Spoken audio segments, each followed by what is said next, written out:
सभी लाभार्थी बहनों को बहुत शुभकामनाएं। अगली लाभार्थी रेशमा गयासुद्दीन खातिब।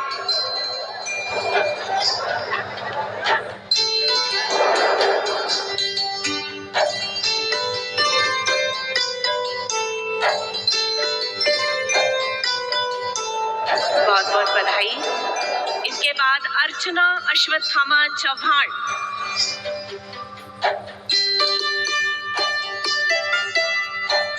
सभी लाभार्थी बहनों को बहुत बहुत बधाई, शुभकामनाएं और अभिनंदन।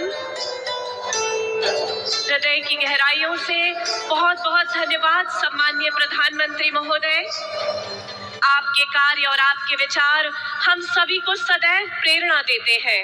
आपसे करबद्ध निवेदन है कि कृपया हम सबका मार्गदर्शन करें तथा हमें अपने प्रेरणादायी विचारों से लाभान्वित करें। हमारे सम्माननीय प्रधानमंत्री जी श्रीमान नरेंद्र मोदी जी।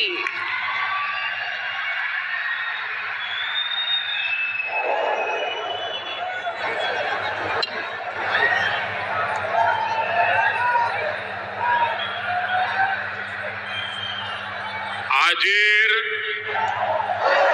भव्य सभान संपूर्ण देशेती उपस्थित मार गौर भाई यानी भेण सेन जय सेवालाल जय सेवालाल।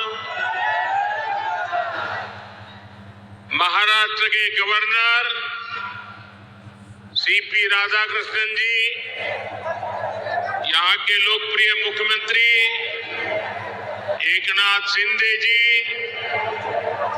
केंद्रीय मंत्रिमंडल के मेरे साथी शिवराज सिंह चौहान, राजीव रंजन सिंह, महाराष्ट्र के डिप्टी सीएम देवेंद्र फडणवीस, अजित पवार, केंद्र और राज्य सरकार के अन्य मंत्रीगण, सांसद, विधायक और यहाँ दूर दूर से आए हुए बंजारा समाज के मेरे भाई बहन, देश भर के किसान भाई बहन और अन्य सभी महानुभाव और महाराष्ट्र के मेरे भाई और बहनों, मैं वाशिम की इस पावन धरती से बोहरा देवी माता को प्रणाम करता हूं। आज नवरात्र में मुझे माता जगदम्बा के मंदिर में उनका आशीर्वाद प्राप्त करने का सौभाग्य मिला है। मैंने संत सेवालाल महाराज और संत रामराव महाराज जी की समाधि पर जाकर उनका आशीर्वाद भी लिया है। मैं इस मंच से इन दोनों अपने महान संतों को शीश झुका करके नमन करता हूं। आज महान योद्धा और गोंडवाना रानी दुर्गावती जी की जन्म जयंती भी है। पिछले वर्ष देश ने उनकी 500वीं जन्म जयंती मनाई थी। मैं रानी दुर्गावती को भी नमन करता हूं। साथियों, ये जो मंच पर बैठे हैं उनको भी आग्रह करता हूं कि आज जाने से पहले ये बंजारा विरासत संग्रहालय देख करके ही जाना।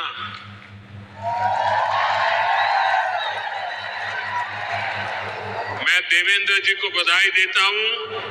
इन्होंने पहली सरकार के समय जो संकल्पना की और इसने उत्तम तरीके से आज मैंने इसको बना हुआ देखा, मन को बहुत ही संतोष हुआ, आनंद हुआ।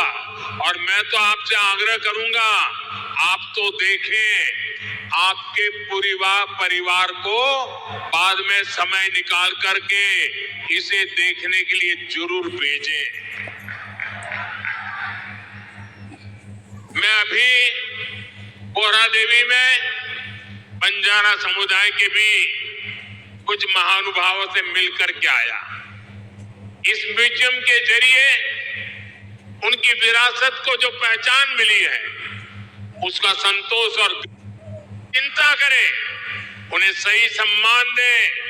और उस समय कांग्रेस की सरकारों ने क्या किया? कांग्रेस गरीब को गरीब बनाकर रखना चाहती है। कमजोर और गरीब भारत कांग्रेस को उसकी राजनीति को बहुत सूट करता है। इसलिए आप सभी को कांग्रेस से बहुत सावधान रहना है। आज कांग्रेस को पूरी तरह से अर्बन नक्सल का गिरोह चला रहा है। कांग्रेस को लगता है कि अगर सब एक हो गए तो देश को बांटने का उनका एजेंडा फेल हो जाएगा। इसलिए हमें आपस में लड़वाना चाहते हैं। पूरा देश देख रहा है कांग्रेस के खतरनाक एजेंडों को। विकास सपोर्ट, किसका सपोर्ट मिल रहा है? जो लोग भारत को आगे बढ़ने से रोकना चाहते हैं, वो इन दिनों कांग्रेस के सबसे करीबी दोस्त हैं। इसलिए समय एक होने का है। हमारी एकता ही देश को बचाएगी। भाइयों और बहनों, मैं महाराष्ट्र के लोगों को कांग्रेस की एक और करतूत बताना चाहता हूं। आपने खबरों में देखा होगा, अभी दिल्ली में हजारों करोड़ रुपए का ड्रग्स पकड़ा गया। और देखिए दुख की बात, इस ड्रग्स रैकेट का मुख्य सरगना कौन निकला? कांग्रेस का एक नेता उसका मुख्य सरगना निकला। कांग्रेस युवाओं को नशे की लत में धकेलकर उस पैसे से चुनाव लड़ना और जीतना चाहती है। हमें इस खतरे से सावधान रहना है और दूसरों को भी सावधान करना है। हमें साथ मिलकर ये लड़ाई जीतनी होगी। साथियों, आज हमारी सरकार का हर निर्णय, हर नीति विकसित भारत को समर्पित है। और विकसित भारत का बहुत बड़ा आधार हमारे किसान है। किसानों को सशक्त बनाने की दिशा में आज कई बड़े कदम उठाए गए। आज 9,200 किसान उत्पाद संघ FPO देश को समर्पित किए गए हैं। अभी कृषि के लिए कई इंफ्रास्ट्रक्चर प्रोजेक्ट का भी लोकार्पण हुआ है। इनसे कृषि उत्पादों के स्टोरेज, प्रोसेसिंग और प्रबंधन की क्षमता बढ़ेगी। ये सारे प्रयास किसानों की आय बढ़ाने में मदद करेंगे। वैसे यहाँ महाराष्ट्र में तो किसानों को एनडीए सरकार में डबल फायदा हो रहा है। एकनाथ जी शिंदे की सरकार ने किसानों का बिजली बिल भी 0 कर दिया है। आमच्या शेतकऱ्यांना विजेचे बिल मिळत आहे, त्यावर शून्य लिहिलेले आहे ना। साथियों, महाराष्ट्र के किसानों ने, विदर्भ के किसानों ने कई दशकों तक बड़े संकटों का सामना किया है। कांग्रेस और उसके साथियों की सरकारों ने किसानों को बदहाल और गरीब बनाने में कोई कोर कसर नहीं छोड़ी थी। यहाँ जब तक महाआघाड़ी की सरकार थी, उसके 2 ही एजेंडे थे। पहला, किसानों से जुड़ी परियोजनाओं को ठप करना। दूसरा, इन परियोजनाओं के पैसे में भ्रष्टाचार करना। हम केंद्र से महाराष्ट्र के किसानों के लिए पैसा भेजते थे, लेकिन महाआघाड़ी सरकार उसमें बंदर बांट करके खा जाती थी। कांग्रेस ने हमेशा किसानों का जीवन मुश्किल बनाया है। वो आज भी वही पुराना खेल खेल रही है। इसलिए कांग्रेस को पीएम किसान सम्मान निधि योजना पसंद नहीं आती। कांग्रेस इस योजना का मजाक उड़ाती है, किसानों को मिल रहे पैसों का विरोध करती है, क्योंकि किसानों के खातों में जा रहे पैसों से उनको जो कमाई करनी चाहिए, उनको जो कटकी करनी चाहिए, भ्रष्टाचार करना चाहिए, उसका अवसर नहीं रहा है।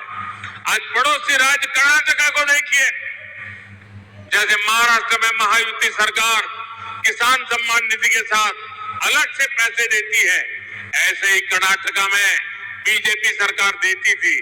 क्या कर्नाटका के मेरे कई बंजारिया परिवार यहाँ आए हुए हैं, लेकिन जैसे ही कर्नाटका में कांग्रेस की सरकार आई, उन्होंने वो पैसा देना बंद कर दिया।